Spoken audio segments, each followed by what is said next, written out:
Hello and welcome to another edition of Jamie's Take. This particular episode, I'm going to continue going on about the New York City rental market. It is currently very fierce, and there is even fiercer statistics in store for us after looking at the data that is in for the month of May, which just closed out. I receive the Corcoran report every month, and it gives us a great opportunity to look at some of the details even by neighborhood in depth, which I'm going to do with you as I have often. The rental market is extremely active, and I've made an observation I've never seen before. One of the major landlords in the city for whom I receive a weekly blast. Those blasts last year used to be 40 pages long with hundreds of units in them. Major landlord with maybe, 8,000 units in their holdings. Now those lists are extremely short, just a couple of pages. Many of the units have an application mark on them as they come out. And they said something else, and I've never seen a landlord say this before, and I quote, "This is the latest list. If your tenant is looking to apply, you will need to offer a higher rent amount in order to compete." If that isn't a message, they're telling us about the supreme amount of volume that they're getting, and competition is huge. I want to give a quick shout out to Kate, who reached out to me about my guarantors video. Thank you so much for that. I sent her a little bit of advice. We spoke on the phone. She had some questions about using guarantors. And upbidding was definitely something we talked about over the phone. So I'm wishing you luck. Reach out to me. Let me know how it went. So what I'm going to do next here is summarize for you very quickly. The median rent is up. Rental vacancy visibility is down.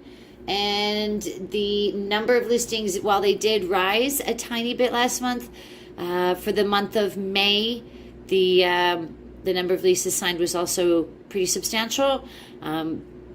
Compared to what it could be, normally way more leases are signed at this time of year. This is historically one of the biggest month or two of the year. The greatest number of leases are turning over at this time of year, and there's always an influx of new banking employees, for instance, that come to the city each year. So let's take a look at the Corcoran report, and I'll share screen with you so you can see the data that I get.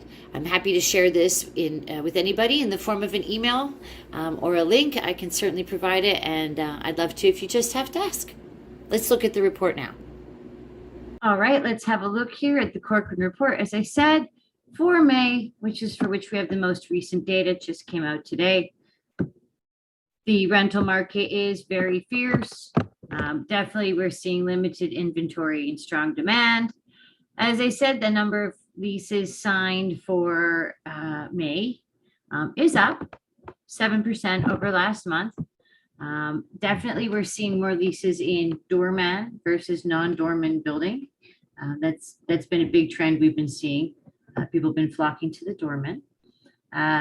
For rental rates, the median rent, meaning if we lined up all the rents of all the apartments in a row and we pick the middle one, is a new high number at $4,200. That is still a 4% increase over the previous month. As an average figure, we are looking at 2 and 3 and 4 bedrooms are also mixed into this, and average is $5,991 in dormant buildings and $4,100 in non-dormant buildings. Looking at the higher number of bedrooms as a product, things like 3 bedrooms and the odd, 4 bedrooms are so rare. Both of them are really rare.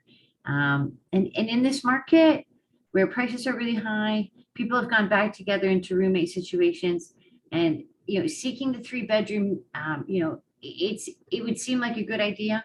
But one of the rough things about it is that it's such a limited product in the first place. So the demand for 3 bedrooms naturally is just jerking up this price much higher. Over last month, the number of active listings increased by about 450. It's an increase. Visible vacancy is just a little bit lower than last month. We were looking at 1.83. This month, 1.79%. That's a very small number of apartments. Days on market, a lot of units in New York are co-ops and condos, which take a good month to get into. So those numbers are pretty hard to work with. But when we look at leases signed by neighborhood, the Upper East Side, which has typically been the bastion of higher square footages and lower rents in the past, we're seeing that change now. But the highest number of leases were signed in May on the Upper East Side. The Upper West Side, Greenwich Village had the lowest, and Gramercy, those are the lowest ones. These are those ones that are typically most desired and also high priced. Let's look at the highest average rents by neighborhood. Here, the Upper East Side definitely has been going up. There's new records on set for the Upper West Side and the Midtown East, which lately has been the bastion of remaining inventory that might be more accessibly priced.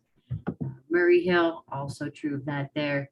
And look at these new high records in Chelsea Flatiron. I would say that's concentrated on Flatiron.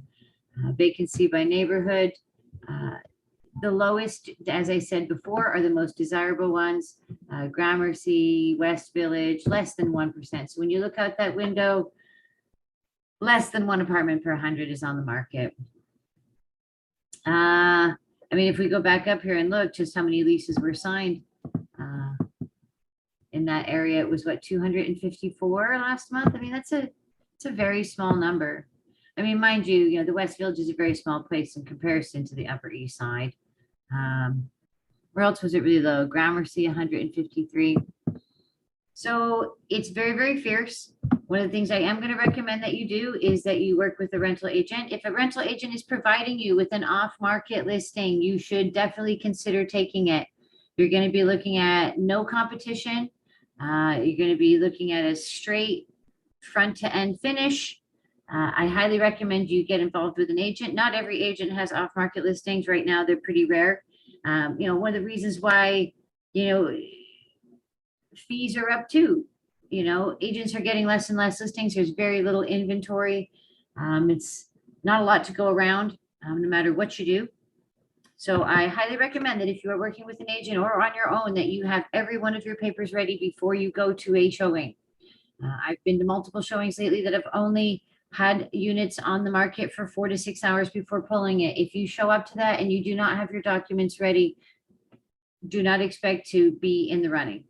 And if you are using an agent's time and not being necessarily as forthwith about what those documents you have ready are, you may just find out that the agent has spent the time not very efficiently with you. So that being said, be ready, everybody. Try not to take any rejections personally. I'm rooting for you in this market. Please do reach out with any of your questions that you have for me. I'm always willing, either in the comments section or you can give me a call. I would also like to see you like and subscribe.